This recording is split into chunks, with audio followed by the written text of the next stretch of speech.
Hi, in this video I'm going to be showing you how you can use the Casio fx-CG50 to help you check your answers for the booklet, Corbett Maths booklet on equations involving fractions. On this one I'm going to show it to you using the solve n that I've used previously in both the cross multiplication and solving equations videos that I've made.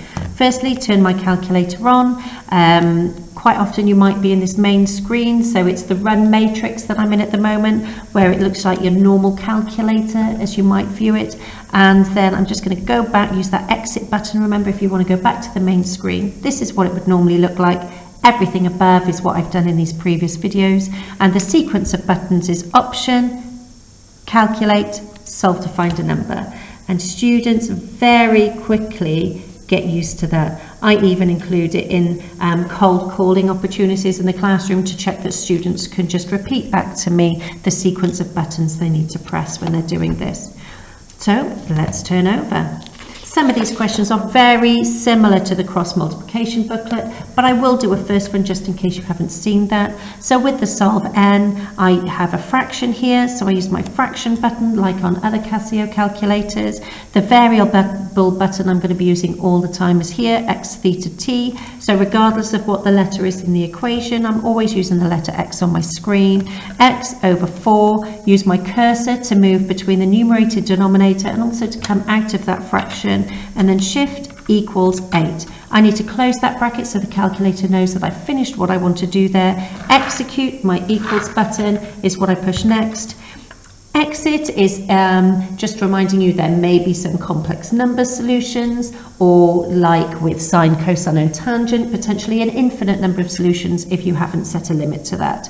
So if I push exit, then it gives me the answer of 32. And then all of the other questions in this booklet you would enter in the same way. Now the first time we come across a different type of equation to solve is here, when we've got more than one fraction on one side.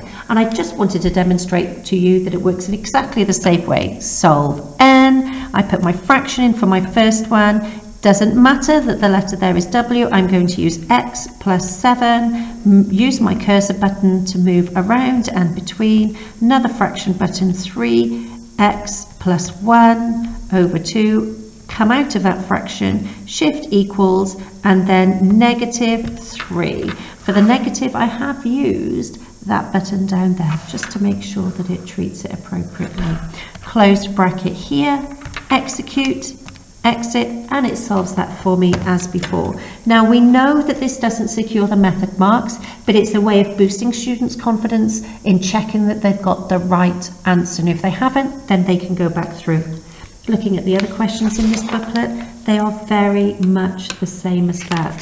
So just checking the last one, variables on the left hand side, more than one fraction. So thank you very much. That is the end of this video on using the Casio fx-CG50 to help you check your answers in equations involving fractions, which is a Corbett Maths booklet. Thank you. Bye bye.